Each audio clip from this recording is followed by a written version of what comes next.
will help all of us get them into our diet, then, you know, that's what we should do. All right. All right, is kale challenging your, Carrie, you want me to do this one? Oh, I can. No, I mean, I don't care. I just want you to feel. I'll go for it. Okay. All right, Carrie Ann's going to go over this. And this one has pumpkin seeds in it. I think last time I brought seeds, didn't I? I'm always bringing nuts and seeds because they're a great, great snack. And does anyone eat nuts or seeds as a snack throughout the day? So you've already got, okay, excellent. And it's those healthy fats and the fiber and vitamins and minerals that make them so satisfying. So you can eat, you know, I know I've said this before, but it's just eat nuts judiciously. You know, like one at a time, chew it really well, and then swallow. Don't, you know, because they're so easy to overeat. And if you just give your body some time, that healthy fat gets the message to the brain that it's had enough and you're good. And so you don't want to overeat them, but they will keep you going. Whereas, you know, so many of the refined snacks, you'll just be hungry again. You know, you get to the bottom of the bag of anything and feel like you want more. But you have a few nuts or seeds. So pumpkin seeds are really good to mix. Sunflower seeds also. Our bulk section at the store is just a great place price-wise, and also you can mix things. So if you're used to a salty snack and you're trying to curb that a little bit, so you can get the raw pepitas or pumpkin seeds and then the roasted salted, and get some of each and then mix them together. And then you're getting the benefits of the raw, and you're still getting the crunch and the salt of the other, and you can, you know, satisfy all of your needs with that. And you do the same thing with sunflower seeds or almonds. Walnuts are always raw, so they're a great snack if that's something you can eat.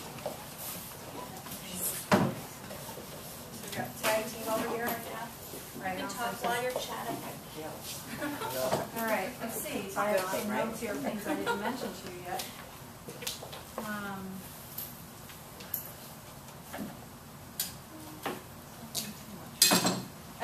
So, how about questions? Comments? Reactions? What do you like? What do you don't like? Do you not like? I speak English. Did you try? I like it all. You did? Good for you. Very good. Yeah, all this with the salad? Yeah, good. Now that avocado, you're going to eat that salad up with the avocado's going to get brown, right? Yeah, that's why for salad like that, that would not be a great leftover salad. It would be, I mean, it won't be terrible. It's not like guacamole that will sit and then, you know, really look like, you know, a different color, because it is incorporated with all the other vegetables. It sits for a while. I mean, I don't know how great it would be the next day. It wouldn't be bad, but put on and make it in smaller bunches, portions. Yes. I found that things in avocado, if you put the actual seed. The seed, yeah, that's what they say. If you put the seed or pit back in, it helps too. And also, taking plastic wrapping on the feet. Pushing it down and really squishing the air out of anything in the house doesn't oxidize. All right, It's so. like simmering, I think. Quinoa. That's about 40 minutes, right? Oh no, quinoa is the fastest cooking grain, so it will cook in just a few minutes, unlike the others. So it's like most grains, it's a 2-to-1 liquid to grain ratio. So a cup of water, a cup of quinoa to 2 cups of water, or low sodium broth. Bring it up to a boil and down to a simmer, and it'll be done in 15 minutes. Protein, right? Quinoa? Yeah, it's the highest protein. It is, but I think most of you have tried it, it seems like. It is boring all by itself. Do not just cook quinoa and taste it. You won't cook it again. That goes in there. They're all cut. They've been, I guess so. I washed those and sliced them. Just dump them in. It's more fun to dump than measure anyway. Yeah, so quinoa is very boring. It needs to have things like that quinoa black bean salad. It needs the cilantro and the onion, and it needs flavors to be added to it. And then it can be made and enjoyed as a breakfast cereal, just like you might oatmeal. So it's very versatile. There's a recipe if you go on the Health Starts Here recipes on the website. It's a cocoa quinoa breakfast bake. It's like a breakfast bar you make, and I sampled that, and people really, really enjoyed it. So, lots of different uses for it if you like it. And try it. there is quinoa. No, there isn't in this. That was just the recipe I gave you just as an additional recipe. This is the black bean salad. Oh.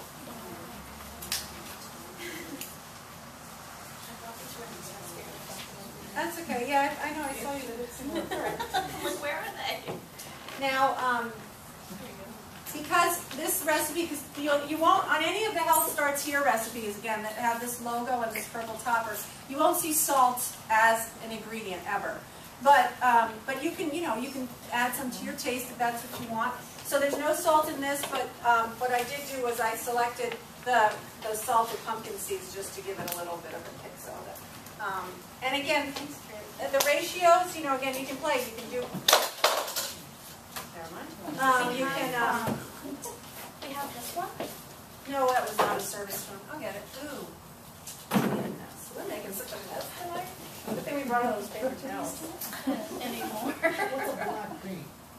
What's a black bean? Yeah, it's like a green, I like green because they grow like a. No, it's like, no, they're different than, like, green beans are they're a vegetable, they grow in the, But the black beans and white beans, they're different, they're a legume. Even though they both say beans are really a different plant food.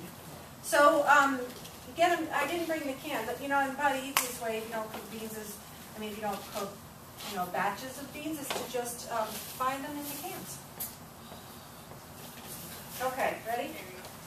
Well, I was going to, but this is perfectly fine. We don't need to make anything else messy. All right. I guess so. All right. So, my gosh, you've got everything here. It does have cilantro. I know some people love it, some people hate it. You could substitute in, leave it out completely, or put in parsley. It's not the same, but some people just enjoy that more. These herbs like cilantro and, well, it's not really an herb. I mentioned watercress before. They're always, they're sort of afterthought things, but they are deep, dark green and very nutrient-rich as well.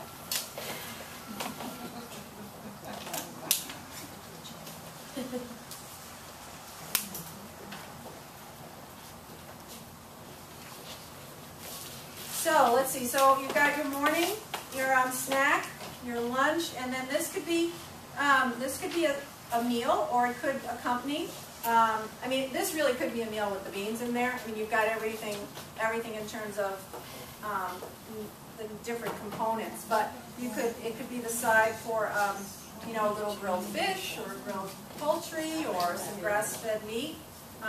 With this being the more dominant player, if you're thinking about the construction or the profile of your plate. So if this was going on a plate, it would be the majority, and then your lean protein would be the lesser player on the plate. Anyone eat grass-fed beef, or eat beef and tried the grass-fed? Yeah. Anybody eat beef but not grass-fed? And do you want me to tell you why the other's better? Yeah.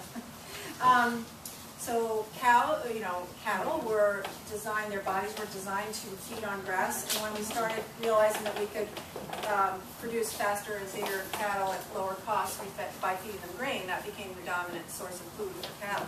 But they're not designed to digest grain, so that's what led to so much disease, and that's why antibiotics and other things had to be introduced into their food system, which is something a lot of people wish wasn't in there. But when they feed on grass, the grass is the source of the omega-3s, which is a really important fat in our diet, and we have a few sources of it. So beef, grass-fed, is the source of omega-3. It's much leaner as well. So the fat you get is fat that we really, really need. So if you do include meats in your diet, then grass-fed meats, because that's available in other form, like different, like lamb and not pork, but beef and lamb, I guess are the main ones. Then you'll pay a little more, but it's so much better for you. And again, if you're thinking about the composition of your plate, if you're paying a little more, but it's not the dominant player in your plate, then you're getting, you're really ultimately getting a lot more for your money nutritionally. We have few sources of omega-3s in our diet, and we need a lot more. We have lots of sources of omega-6s in the diet. Did I talk about this last time? A little bit. We talked about the